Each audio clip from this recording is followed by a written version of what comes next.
Hello and welcome in, you guys. We got One Piece chapter 1131 here with us today, and we got some pretty big things to talk about, mainly about Robin.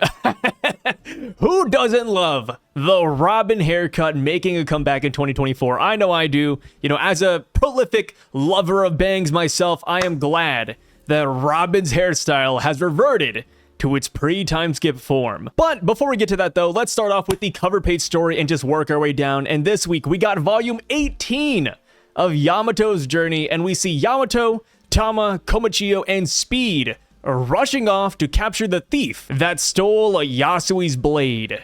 One thing you might find a little bit interesting is that we didn't mention Shinobu in on this lineup, right? Shinobu is MIA.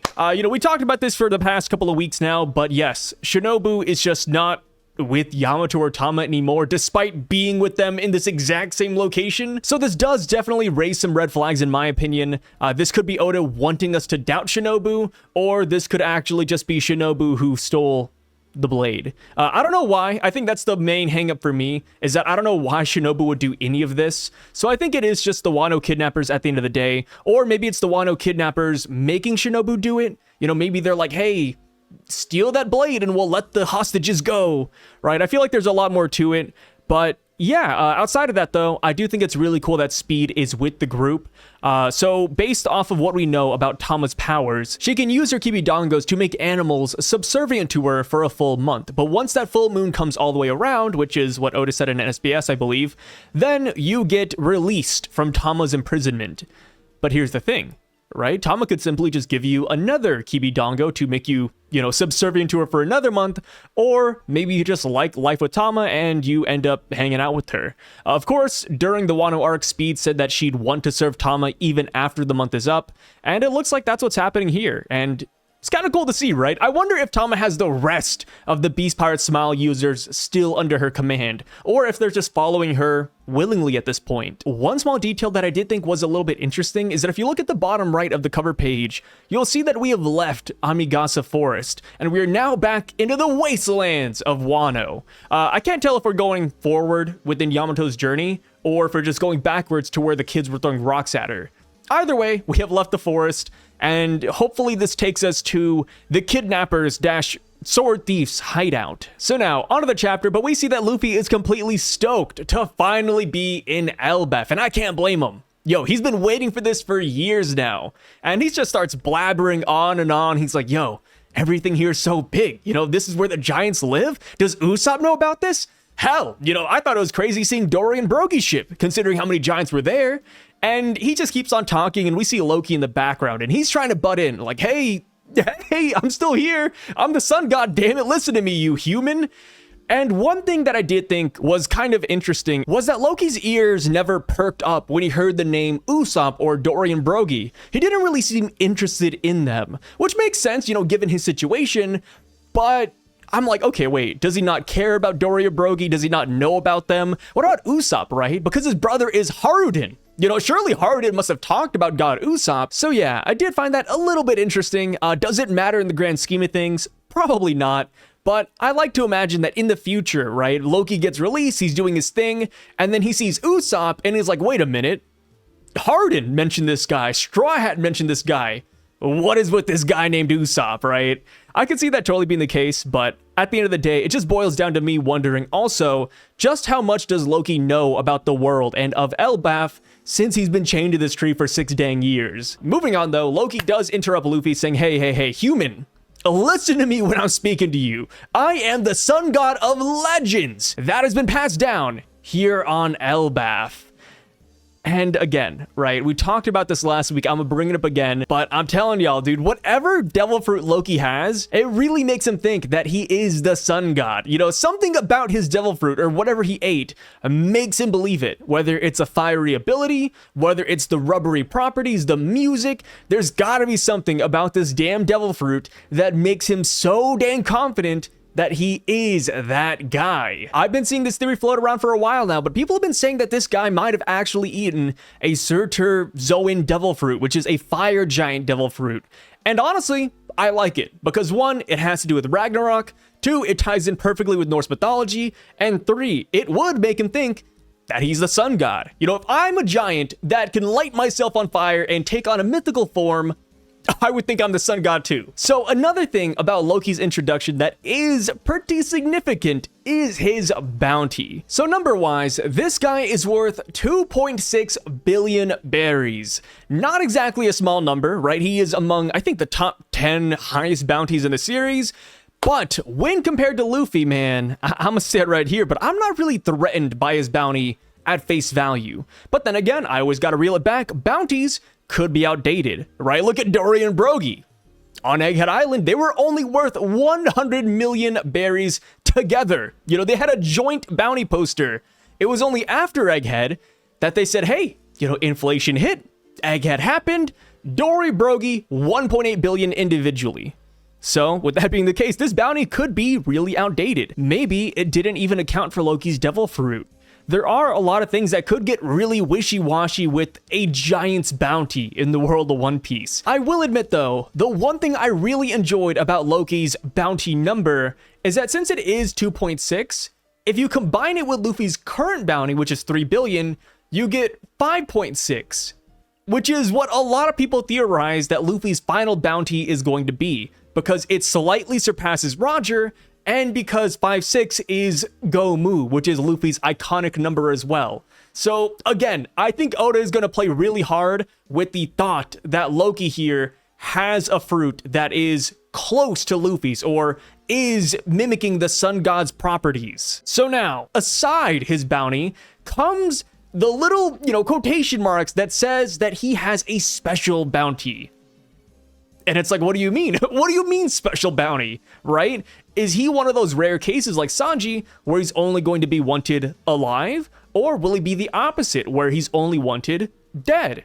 Or is there like a mystery third option where the government would only want him if he's under a special condition? Like maybe we want Loki, but we want him when he's sedated.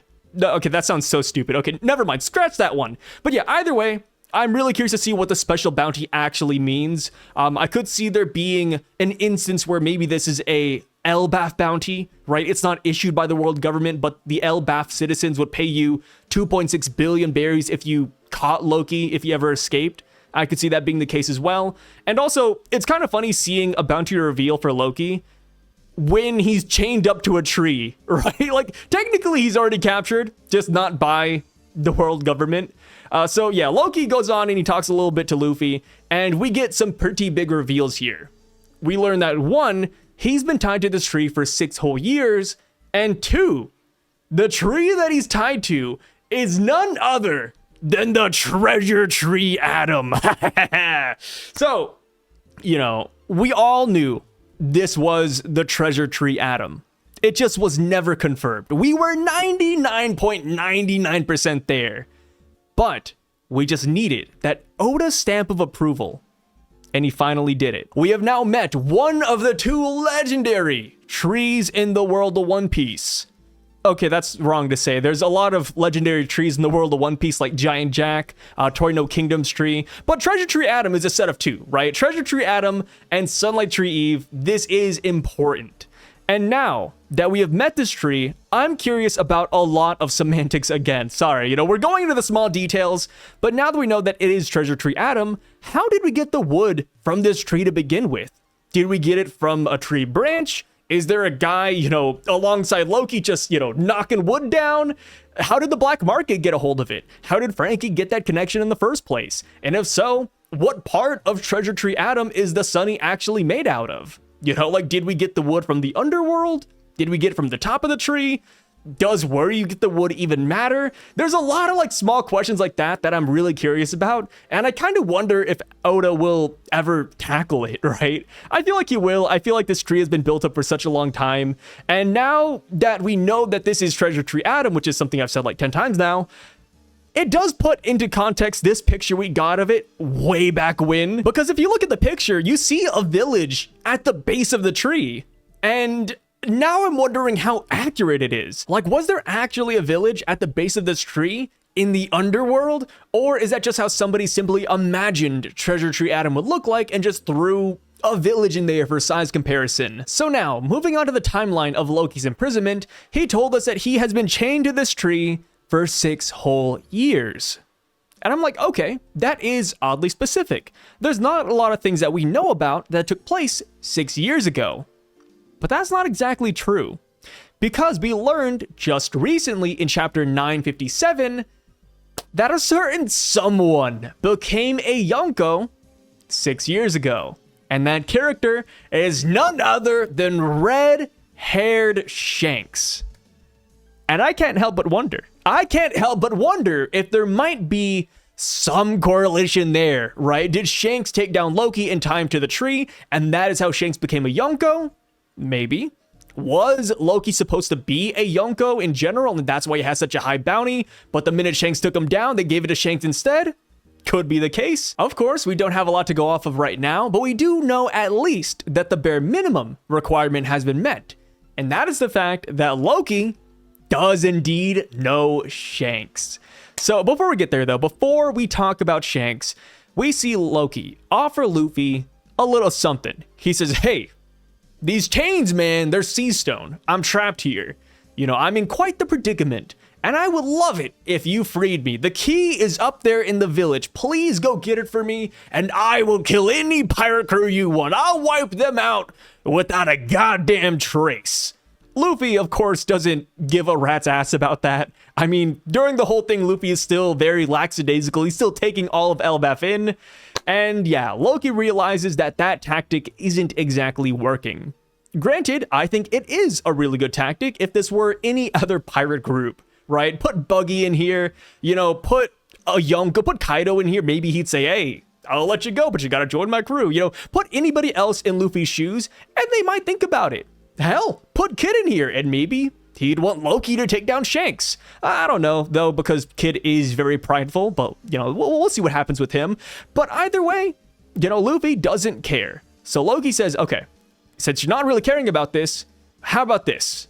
These animals, my subordinates here, all these prisoners, they're gonna beat you up, right? Like, this is the underworld. This is where people come to get executed. Humans die here. Giants die here. You know, there's wild animals roaming around. You better get a move on, sonny.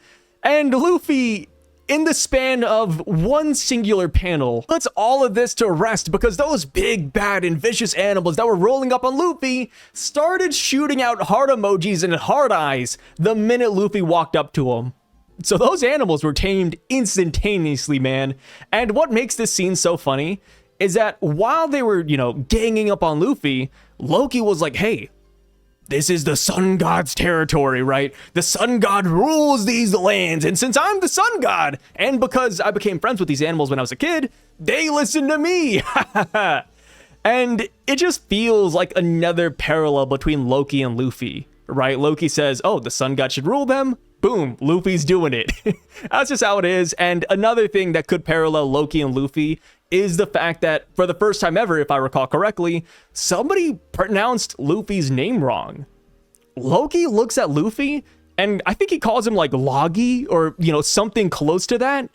And it's like, dude, that's what Luffy does. So yeah, I think Oda's trying to hammer it in pretty hard that Loki has a lot of sun god-esque qualities, just like Luffy. One thing I found pretty interesting about this whole segment here is that Loki describes this segment of Elbaf as the first world. And I wonder if Oda's doing a spin on the 9 realms of Norse mythology with this, or if he meant it literally, like in the world of One Piece, this is where life originated from, which I do think would make a lot of sense given the fact that the treasure tree Adam is, in the Bible, one of the first instances of mankind with the Adam and Eve story. So I think there are a lot of things at play here, and if this is the first land, I wonder if giants were the origins of humans, and eventually over time, we just got smaller and smaller, kind of like Asian people. One thing that I definitely thought was funny was that Loki's subordinates, which I don't know if we can call them subordinates, but they do call Loki Loki-sama, so they do revere Loki to an extent, but in reality, they're just humans on Elbaf trying to survive, so they wear these stinky black suits and they wear gas masks. Crazy design, by the way. They look like Grim Reapers. They look kind of scary, but the funniest thing is that they don't even try to fight Luffy. Like, these dudes were ready to gang up on Luffy. Like, they whipped out their, you know, tempered katanas. They had their little lanterns. They were ready to go. But the minute they saw Luffy tame the animals, they were like, hey, how the hell did he do that? And then they just backed off entirely.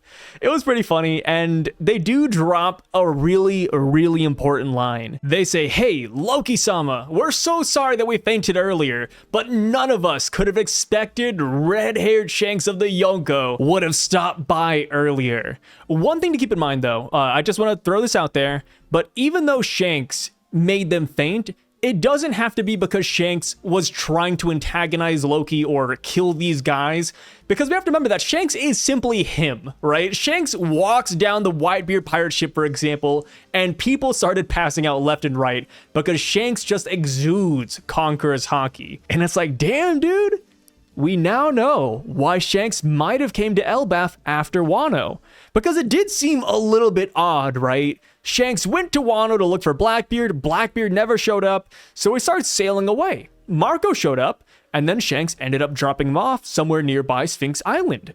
And then what? He went to Elbaf, and then he went after Bartolomeo? Like, why? Like, why did he make this stop on Elbaf when he said in Wano that he wanted to go after Barto? Never made sense to me. But now we know that he might have just wanted to see Loki. And I wonder if the reason why Shanks came here to see Loki is because of Luffy's awakening. I know, that sounds out of left field, but hear me out. You know, back in Wano, Shanks did pick up Luffy's new wanted poster where Luffy was in Gear 5th form, and Shanks smiled. Shanks looked at Luffy's poster in Gear 5th, he smiled, and he said, Ben Beckman, it's time to go after the One Piece man. And then, after saying that he wants to go after Barto, he instead goes to Elbaf. So maybe, after he saw that Luffy is the true sun god, he decided to pay the fake sun god a visit. That's my headcanon right now. I don't know where or why he would do this. Maybe he just wanted to gloat to Loki. Maybe he wanted to tell Loki that he ate the wrong devil fruit, or that the real sun god is about to show up pretty soon. I think there's a lot of cool things we could get out of it. And now comes the big question of whether or not Luffy will let Loki go to realize all of this. Because that's the stipulation here, right? Loki doesn't say it verbatim in the chapter, but he does say, you know, if you want to know more about Shanks and what he's up to, you know, like, my hands are literally tied, brother. So yeah, I am curious. I think Luffy might actually let this guy go, but the only holdup for me right now about Luffy letting Loki go is that Luffy can't exactly, you know, break the chains himself. He has to go upstairs to the village and take the key. I feel like that step right there is a hard hurdle to climb over, because Luffy is friends with the giants. He's friends with Oimo, Kashi, Dory, Brogy. I mean, hell, Usopp is going around saying, guys, let's not fight the giants. You know, despite Rodo over here capturing them, undressing them, putting them in a playhouse, Usopp still doesn't want to fight these guys just because he doesn't want to upset the giants. So with that in mind, would Luffy go upstairs, you know, fight whatever giant has the key, and then release Loki, Elbaf's greatest prisoner? I don't know. That's really a toss-up in my opinion. Maybe Luffy will talk to Dory and Brogy beforehand. I hope he does. But again, this is Luffy we're talking about. This is Shanks information we're talking about here. So I really don't know what Luffy's going to do.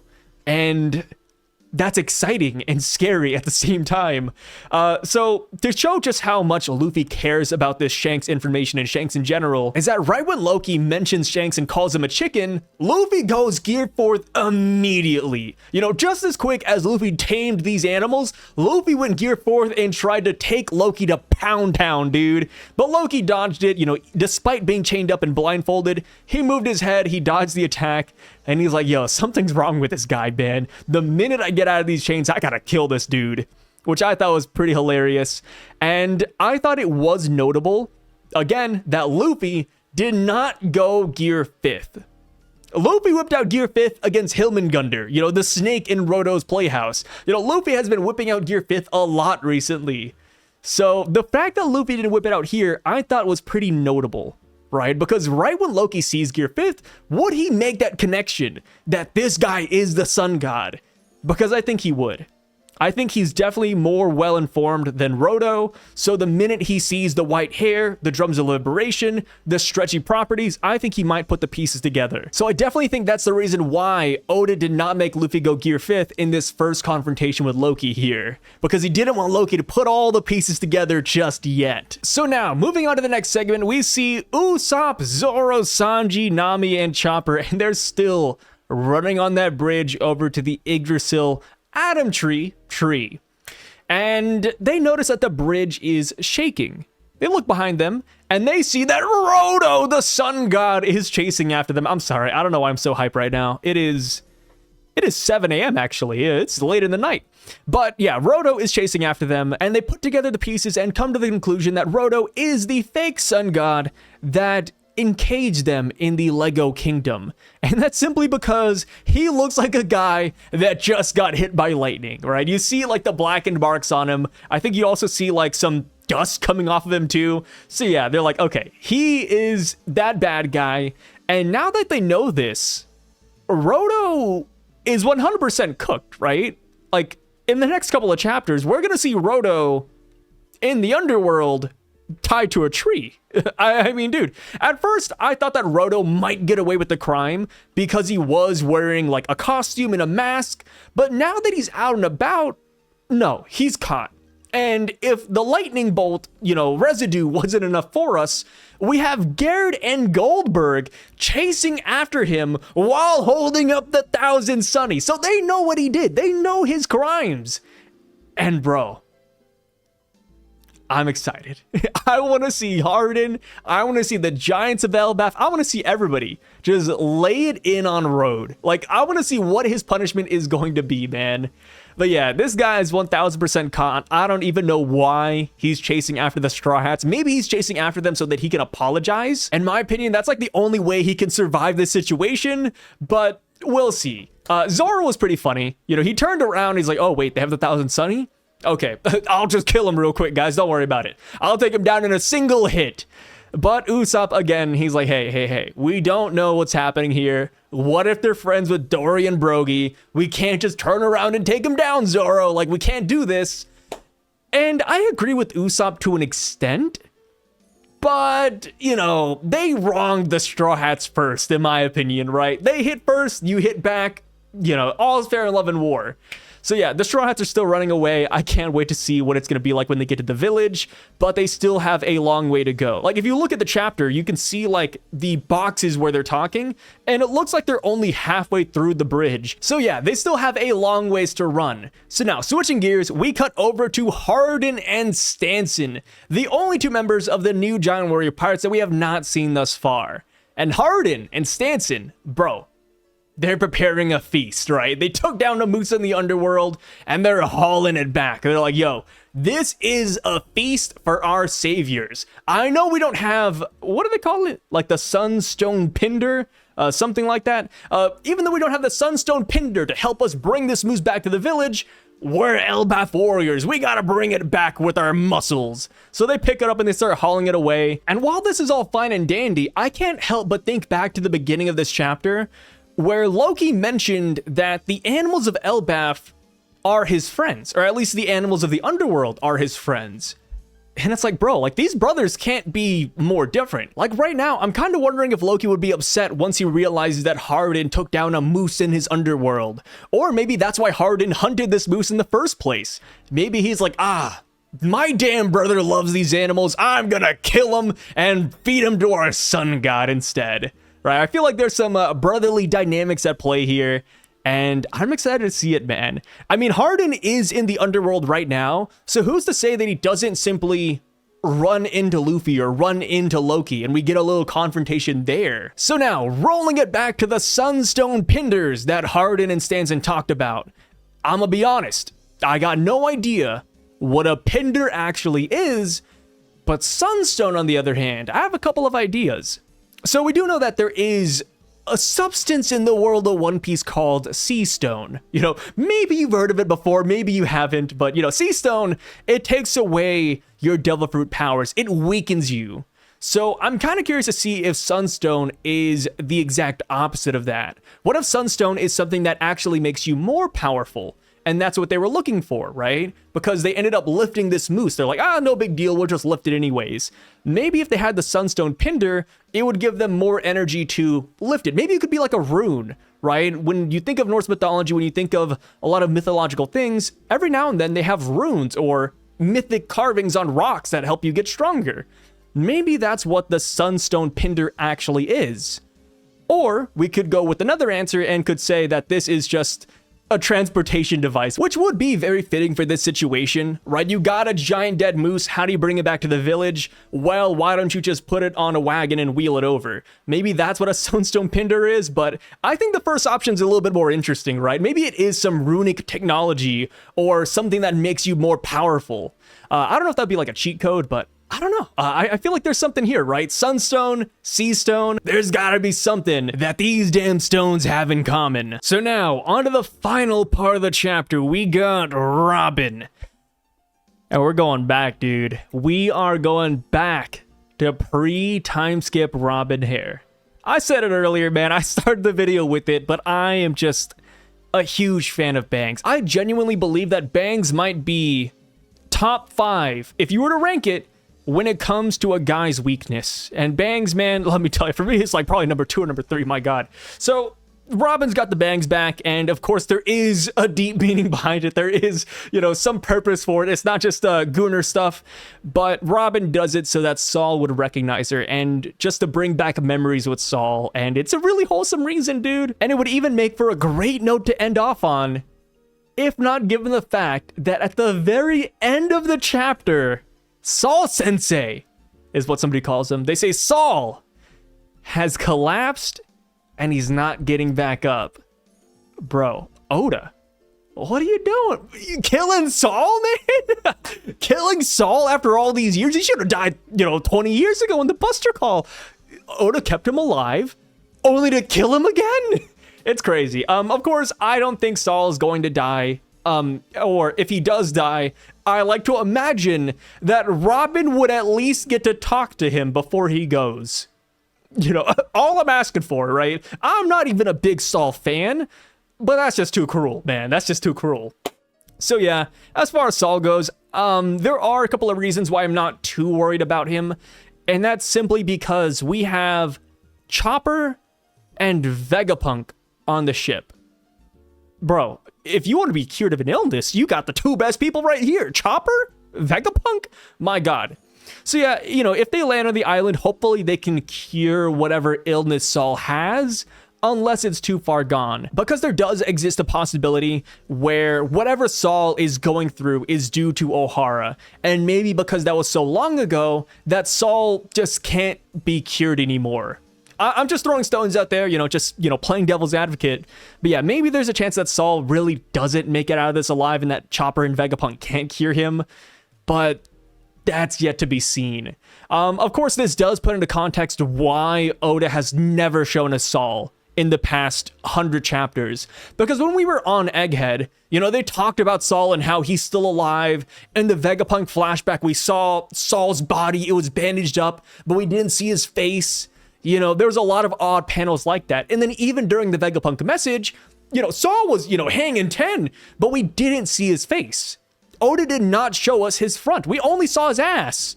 So it does put into context why Oda did that. Maybe when we see Saul, we'll see that he is disease-ridden or that there is something wrong with him. But yeah, I think that does make a lot of sense now, and I'm glad that it kind of cleared things up. Sad to say that Saul had to suffer because of it, but yeah, it all comes together. And one thing I do want to talk about, or 2 things really, is now that the Straw Hats are going to arrive, or at least Robin's group is about to arrive on Elbaf, I wonder if we will run into the man off the coast. Because the Straw Hats, Luffy, Zoro, Sanji, Nami, Chopper, and Usopp, they bypassed that guy off the coast because Rodo's Crow Mugen picked them up and brought them over. But this group right here, they're going to have to run into him. And there is still the mystery of who it is. Is it Shiki the Golden Lion? Because, you know, the hat matches and the cape kind of matches too, and we didn't see the legs, and Shiki doesn't have legs. Or is it Scopper Goblin? Or Scopper Goblin, oh my gosh. I get more and more cursed with this guy's pronunciation. You know, next thing you know, I'm gonna call him Scopper Goblin. But, you know, it could be Scopper Goblin. And we just, you know, see that he had a outfit change over the past few years. A lot of different options with that, and I have seen the Shiki camp rise in this chapter because... You know, I didn't even put this together, but people have been saying that a lot of the animals we see in this chapter, whether it be the gorilla, the snake, the moose that Hajrudin kills, and even the giant fish that pops out near, you know, Dorian Brogy's ship, they all look like animals off of Strong World. And it's like, okay, you know, I don't see all of the similarities, but I see at least one or two of them. And if that is what Oda's going for here, this would add fuel to the flame that the character off the coast is the Golden Lion Shiki. I wouldn't hate it. You know, I mean, Oda has brought Shiki more and more relevancy as time goes on. Like, he talked about him in an SBS and talked about how, oh, if he brought him back, he would have the float fruit. He also talked about the canonicity of Strong World. And, you know, he brought him up during God Valley. And it's like, okay, dude, Shiki's getting a lot of hype on the side, dude, by Oda himself. So, if it is Shiki, I wouldn't be that upset at it. I would mainly just be questioning what his intentions are here in Elbaf. You know, like, is he going to be another one of those guys who's trapped in the underworld? Or is he going to be a welcome guest and he's a nice guy this time around? A lot of possibilities. And now, last thing I want to talk about is Eustace Captain Kidd. Because we haven't seen him yet. You know, I was a huge... progenitor of the theory that Kidd would be found off the coast of Elbaf. Granted, we still have not landed, so there is a chance we run into him, given all the giant fish we've been, you know, surrounded by. But if he's not off the coast of Elbaf, there is a chance that he is in the underworld, right? If that is where Elbaf puts its criminals, there's a chance that Kidd is there. Maybe come next chapter, we see Luffy walking around the underworld and he sees Kidd tied to a tree, which I think would really suck. You know, I want to see Kidd again, but Kidd has been imprisoned a lot, dude. I mean, well, I say a lot, but, you know, there was Udon Prison, there was the thing with Kaido, and it's like, man, if we see Kidd again, and he's chained up again, like, I just feel bad for him, bro. Like, he doesn't deserve that, right? I mean, I know there's a lot of Kidd haters out there, but come on, chaining the dude up again? I don't know. But yeah, those are my thoughts on the chapter, guys. I thought it was pretty solid overall. I will love to hear what you guys have to say about it down below. What are your theories coming off of it? I will love to hear any and all of those opinions down below, and we will bring them up again in the next couple of days and talk about them in another video. But yeah, with that being said, y'all, I'll catch you later. Have a great rest of your day. Peace out.